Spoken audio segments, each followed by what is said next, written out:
Welcome once again to You Might Also Like a Podcast. Today is August 13th, 2013. I'm your host, Chris, as always, and today I'm here with my super special guest, Schwallie. Only the specialist.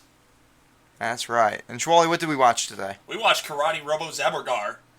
Yeah. If that doesn't make any sense to you, well, then shut up. It's a Japanese movie. Yeah, this is probably the most Japanese thing you will ever see in your life. It's actually based on a show from the 70s that was called... It was like Denjin Zaborgar. Denjin Zaborgar. We're not Japanese, so we can't pronounce it. So don't judge us. But You can't pronounce it either. Unless you're Japanese, then you can probably pronounce it. Yeah, so shut up. This movie was over the top. In the best way! Yeah, really hard. How did you personally feel about the movie? I thought it was one of the greatest movies I've ever seen in my life. Yeah, this movie has... Where can we even begin? Okay, let me put it to you this way. This movie...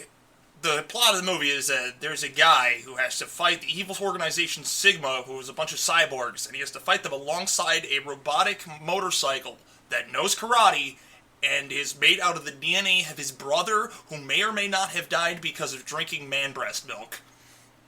That is the plot. And if you're not, loading this up right now, once again, we are disappointed in you. Because that is fantastic. It has, if that's not enough to tell you, it has the greatest comedic sex scene, ever since Team America. Yeah. Robot, human sex. Yeah. Pretty incredible. It's even weirder than you think it is. It's probably the funniest sex scene I've ever seen. I mean, I don't know, man. The Team America one's pretty good. Yeah. Kind of like just taking Barbie dolls and smashing them together when you were 5. Yeah. Yeah, this was great. This was so funny. I've always been a fan of over-the-top Japanese weirdness, and this met, I think, every category for that so wonderfully. Do you want, a robot fighting an ant robot that's called a diarrhea robot? You got it. Yeah. You want a bulldog truck? You got it. You got two, broken down old men who've decided to smile no matter what happens because their lives are shit, who decide that they need to be heroes who go out in a blaze of glory by lighting their fart on fire and flying into a cell phone that a giant robot woman is carrying. You've got it. Yeah. All of these things actually happen in that movie. That is fantastic. This could not be funnier. Just ridiculous kind of kung fu stuff. I wouldn't say it's a kung fu movie. I mean, it's all... it's like Power Rangers, pretty much. It's kung fu in the sense that Power Rangers is kung fu.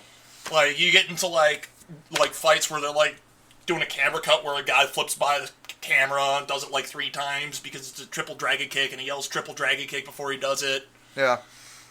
Man breast milk. Yeah, and man breast milk. Man breast milk is a topic that this movie handles. They're trying to make a robot they're trying to make a giant robot out of people's DNA using the substance called dimonium, which is a substance that can turn anything into a robot. That's incredible. Scientists, get on it. If you're not already watching this movie, you're messing up. I don't know what you're doing with your life, but you need to take a long look in the mirror and examine what you're doing with your life. Or why you're listening to us in the first place, because this is like our last the story, Ricky. This is a movie that embodies what it is that we do, and the kind of movies that we enjoy. This was right up our alley. It was like a trauma flick out of Japan, but with a better budget. Yeah, really. For a Japanese movie, it actually had a pretty decent budget. Yeah. That's the kind of the thing with a lot of different countries when you watch a lot of foreign movies. A lot of countries don't give cinema the budget that we give it. We kind of go totally retarded with the amount of money we give producers of movies. But these guys had probably had the budget of I don't know, a B-level TV series. Yeah, absolutely. So the green screen effects, you could tell they were green screen effects, but they weren't super terrible. Yeah. Now I will say Netflix said we were gonna love it, but I did go to IMDb to do a little bit of research on this movie before we started, and I found myself disappointed. Goddamn film nerds. Yep. Goddamn film nerds. 6.5 out of 10. Are you guys fucking kidding me? Are you kidding me? Like, who was going into this movie? It's like, Karate-Robo Zaborgar. I wonder what this will teach me about the human condition. Yeah, like, what were you disappointed in? What wasn't there for you? Like, I felt like the karate was alright, the Robo was alright, but the Zaborgar was kind of hit and miss. this movie was great, but it wasn't the piano. I'm just disappointed. You know, like, when I go to a movie, like, I'm really looking for the red balloon, and I got karate robots, and I just feel like that wasn't enough for me. 6.5. I just thought the movie was okay, but then the diarrhea robot came out and shat acid on a couple of cyborgs who were racial stereotypes. I feel like I need a higher caliber of, like, the human experience. Yeah, we're making fun of you, film nerds. Knock it the fuck off. Like, seriously, appreciate the little things. There is a guy who, in order for them you to know that he's a cyborg, they put ping pong balls on his eyes with holes poked in them, and then he tries to use these eyes to, like, burn out your eyes.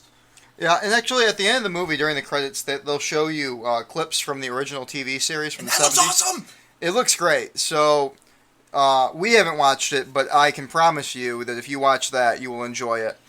Like, and they even showed, like, all the scenes from the original TV show that they were, like, referencing in the movie. Like, they even had, like, did you see the one in the credits where, like, they were driving up the female robot? Yeah, I did see that. Oh, yeah, by the way, a motorcycle's driving up a giant female robot, so... Yeah. So Yeah, this movie's great. I'm going to give it 5 stars because this was up my alley. This movie, like, they said, what does Chris want out of a movie? Let's make that. And I thank you, Japan. I absolutely thank you. Yeah, 5 stars. Like, seriously, if you like crazy shit, if you like giant robots, if you ever watched Power Rangers as a child, watch this movie. You'll have a great time. I do want to point something out. I did have a conversation about racism the other day, and this is, I know, a little bit heavy for our podcast. But season 2 of Power Rangers has 6 Rangers. Yeah. 5 are white. Yep. 1's black. No, it goes even deeper than that. It goes, okay. In the first season of Power Rangers, the Black Ranger was black and the Yep. Yellow Ranger was Asian. Yep. In the second season, they're like, oh no, that's racist. We need to fix this. The Black Ranger will be Asian and the Yellow Ranger will be black. Yep. And so like, during this conversation about racism I had, somebody used anecdotal evidence about a place they were in reference to how a certain minority is going to behave when they immigrate into this country. By saying, like, there's more of these people at a welfare office that I walked into, that means that all people are going to be act that way, of this category. 5 Power Rangers are white. 1 Power Ranger's black. Using that logic, 90% of white people, you're Power Rangers. I fortunately am in that 10%, but you guys, fucking kick ass. No, I mean, I drive the pterodactyl. That's awesome. Yeah. That's way awesome. So yeah, just a little thing on stereotypes I wanted to throw in there as long as we're talking about Power Rangers. What are you doing? You're using your podcast as this political soapbox. I'm disappointed in you, Chris Bryan. I can't do this project anymore. I'm leaving. Alright, so that was our show tonight. You guys have a great night. Thanks for listening. Find us on Facebook. And that's it.